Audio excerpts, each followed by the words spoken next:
What's up, suckers? I'm starting a little later than normal. I should have started on time, but I hadn't been posting my videos to my YouTube, and before, I was actually really worried, to be blunt. I was worried I wasn't going to have enough memory on my phone to save videos, so I was like, I need to load these videos so I can delete videos.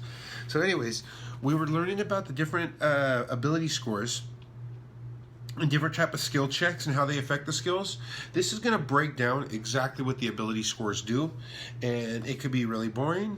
I'm going to try to make it fast. So here we go. Using each ability, every task that a character or monster might attempt in the game is covered by one of the 6 abilities. This section explains in more details what those abilities mean and the ways they are used in the game. Strength. Strength measures bodily power, athletic training, and the extent to which you can exert raw physical force. Strength checks. The strength check can model any attempt to lift, push, pull, or break something, to force your body through a space, or otherwise apply brute force to a situation. The athletics skill reflects aptitude in certain kinds of strength checks. Athletics. Your strength athletics checks covers difficult situations you encounter while climbing, jumping, or swimming. Examples include the following activities.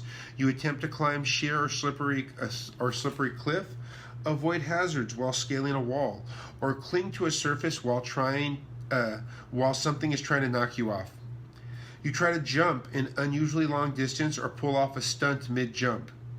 You struggle to swim or stay afloat in treacherous currents, storm-tossed waves, or areas of thick seaweed, or another creature tries to pull you underwater, or otherwise interferes with your swimming. Other strength checks. The DM might call for a strength check when you try to accomplish tasks like the following. Force open a stuck or locked or barred door. Break free of bonds. Push through the tunnel that's too small. Hang onto a wagon while being dragged behind it. Tip over a statue to keep a boulder from rolling. So also, what's really important about strength though for all characters is this part. Attack and damage rolls. To add your strength modifier to your attack and your damage roll when attacking with the melee weapon, with a melee weapon such as a mace, battle axe, or javelin, you use your melee weapons to make melee attacks in hand-to-hand combat, and some of them can be thrown to make a ranged attack. Lifting and carrying. So, your strength determines the amount of weight you can lift or you can bear. The following terms define what you can carry. I'm not going to read these breakdown. There's carrying capacity. There's like a multitude by 15. It doesn't matter. There's pushing and dragging. There's size and strength. Larger creatures can bear more weight than tinier creatures. Shit like that.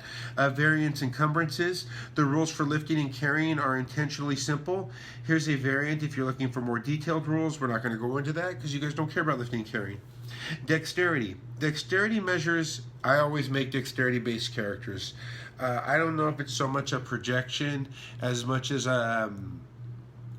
in trying to be Jungian on myself. I think it's that I was pretty clumsy growing up, and so I always like to make these agile, balanced agility characters and shit like that. And I realized that as I get older, I'm more of just a fucking clod flyer. I never even wanted to be a flyer because I think that takes the fun out of it, but I'm like a fucking rogue from X-Men. Flyers, a big old fucking clod. But let's get back to this. Dexterity. Dexterity measures agility, reflexes, and balance.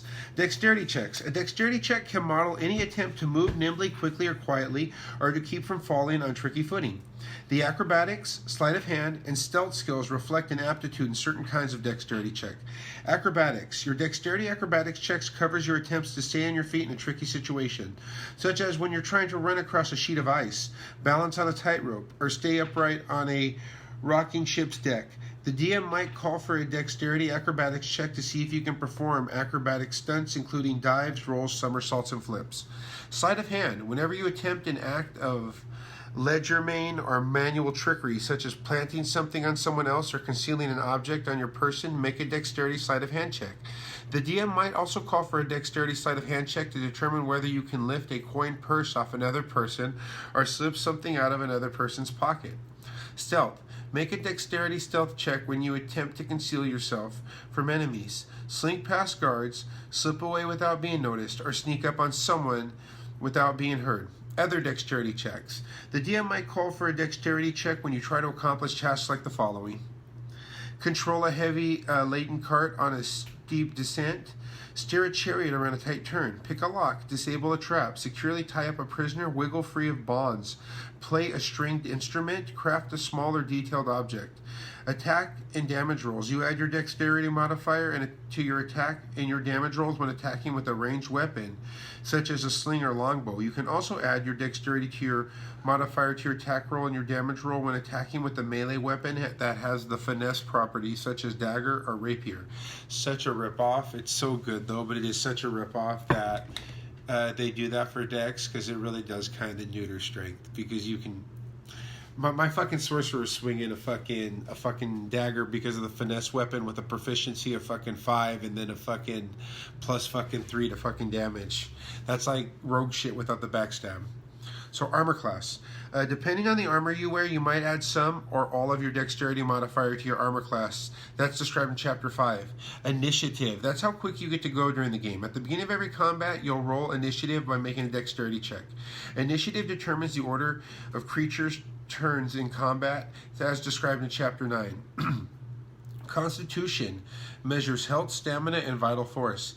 Constitution checks. Constitution checks are uncommon, and no skill applies to constitution checks. Because the endurance this ability represents is largely passive rather than involving a specific effort on the part of a character or monster. A constitution check can model your attempt to push beyond normal limits, however. The DM might call for a constitution check when you try to accomplish tasks like following: hold your breath, march or labor for hours without rest, go without sleep, survive without food or water, quaff an entire stein of ale in one go. Remember how we said I'm a constitution-based character? Yes. Hit points. Your constitution modifier contributes to your hit points. Typically, you add your constitution modifier to your hit dice.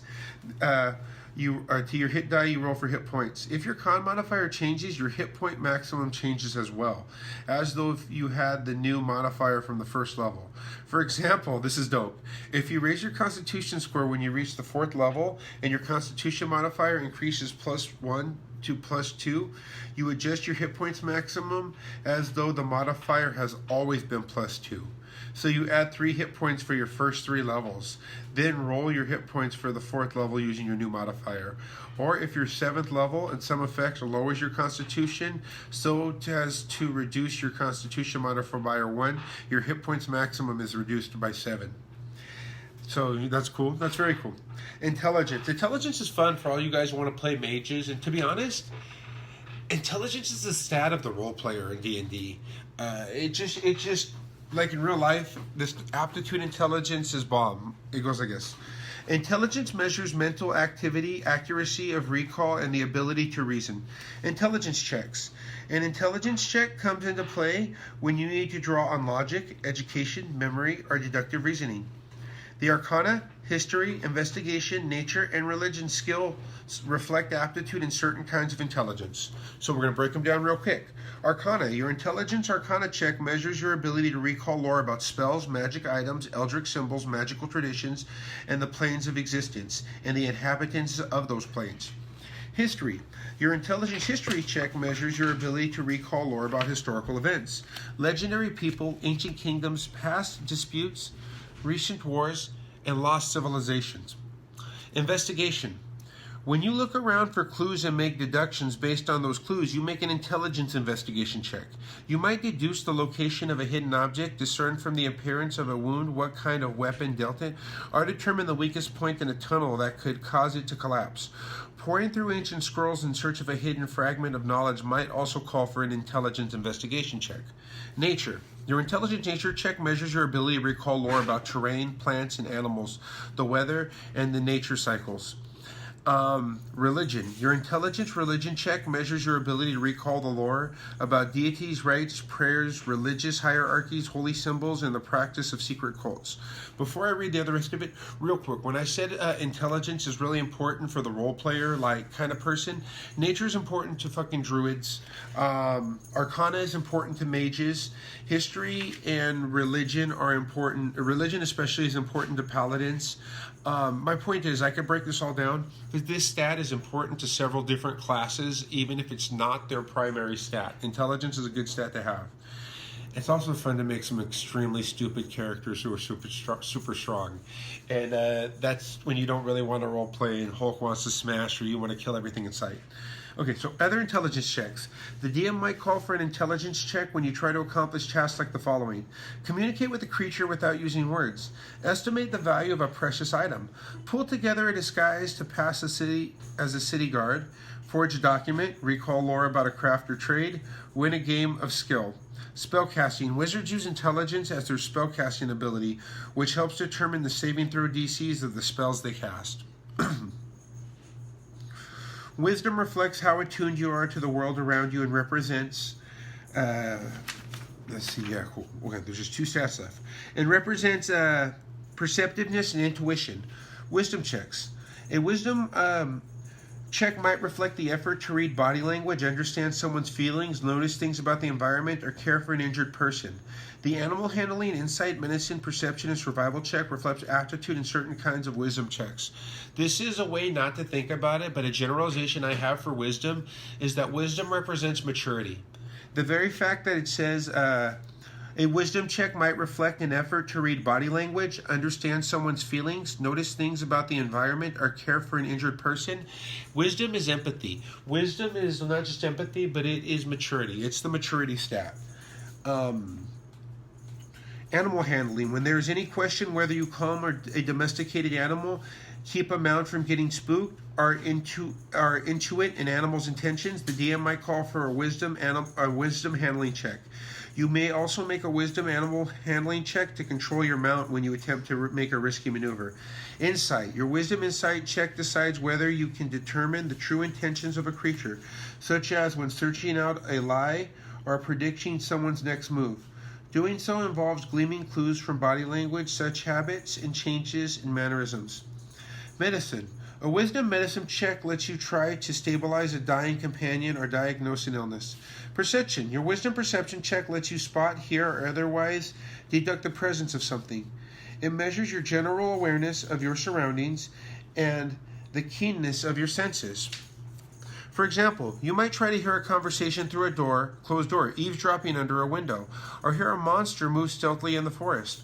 Or you might try to spot things that are obscured or easy to miss, whether they are orcs lying in ambush on a road, thus hiding in the shadows of an alley, or a candlelit under a closed secret doorway. Survival. The DM might ask you to make a wisdom survival check to follow tracks, hunt wild game, guide your group through frozen wasteland, identify signs that owlbears live nearby, predict the weather, or avoid quicksand and other natural disasters. Other wisdom checks. The DM might call for a wisdom check when you try to accomplish tasks like the following. Get a gut feeling about what course of action to follow. Discern whether a seemingly dead or living creature is undead. Spellcasting. Clerics, druids, and rangers use wisdom as their spellcasting ability, which helps determine the saving throw DCs of spells they cast. Charisma. Charisma's fun. My character I'm playing is charisma based, and I made sure they're proficient in every charisma skill, because it's fun. And you know what? Charisma is actually for role-playing too a lot. Charisma measures your ability to interact effectively with others. It includes such factors as confidence and eloquence, and it can represent a charming or commanding personality. A charisma check might arise when you try to influence or entertain others, when you try to make an impression or tell a convincing lie, or when you're navigating a tricky social situation. The deception, intimidation, performance, and persuasion skills reflect aptitude in certain kinds of charisma check. Deception. Your charisma deception check determines whether you can convincingly hide the truth, either verbally or through your actions. This deception can encompass everything from misleading others through ambiguity to telling outright lies. Typical situations include trying to fast talk a guard, con a merchant, earn money through gambling. Passing yourself off in a disguise, dull someone's suspicions with false assurances, or maintain a straight face while telling a blatant lie. Intimidation. When you attempt to influence someone through overt threats, hostile actions, and physical violence. I'm all laughing. The DM might ask you to make a charisma intimidation check. Examples include you trying to pry information out of a prisoner, convincing street thugs to back down from a confrontation, or using the edge of a broken bottle to convince a sneering visor to reconsider a decision. Performance. Your charisma performance check determines how well you can delight an audience with music, dance, acting, storytelling, or some other form of entertainment. Persuasion. You attempt to influence someone or a group of people with tact, social graces, or good nature. The DM might ask you to make a charisma persuasion check. Typically, you use persuasion when acting in good faith to foster friendships, make cordial requests, or exhibit proper etiquette. Examples of persuading others includes convincing a chamberlain to let your party see the king, negotiating between warring tribes, or inspiring crowds of townsfolk. Other charisma checks. The DM might call for charisma check when you try to accomplish tasks like the following. Find the best person to talk to news, rumors, and gossip. Blend into a crowd to get the sense of key topics of conversation. Spellcasting abilities. Bards, paladins, sorcerers, and warlocks use charisma as their spellcasting ability, which helps determine the saving throw DCs of spells they cast. So, that was all the abilities. We got a few little paragraphs left. This last little thing. Saving throws. A saving throw, also called a save, represents an attempt to resist a spell, trap, poison, disease, or similar threat. You don't normally decide to make a saving throw. You are forced to make one because a character or monster is at risk of harm. To make a saving throw, roll a d20 and add the appropriate ability modifier. For example, you use your dexterity modifier for a dexterity saving throw. A saving throw can modify by situational bonuses or penalties and can be affected by advantage and disadvantage as determined by the DM. Each class gives proficiency in at least 2 saving throws. The wizard, for example, is proficient in intelligence saves. There we go. I've been trying to figure out what they mean by that. As with skill proficiencies, proficiency in a saving throw lets a character add his or her proficiency bonus to saving throws made of a particular ability score. Some monsters have saving throw proficiencies as well. The difficulty class for a saving throw is determined by the effect that causes it. For example, the DC of a saving throw allowed by a spell is determined by the caster's spellcasting ability and proficiency bonus. The result of a successful or failed saving throw is also determined by the effect that allows the save. Usually a save means that the creature suffers no harm or reduced harm from an effect. I have been wondering when it would say your saving throw proficiencies are, I was like, so does this mean you make all your saving throws with one of these 2 modifiers? No, now I get it. When you make a saving throw constituting that modifier, if you're proficient in it, you get to add it. All right, guys, thank you. This one was a little long, and I started a little late, but I appreciate it. And now we know about all the ability modifiers and what constitutes a character and how to create a character and what the numbers mean in 5th edition D&D. Thanks for listening. Peace and much love.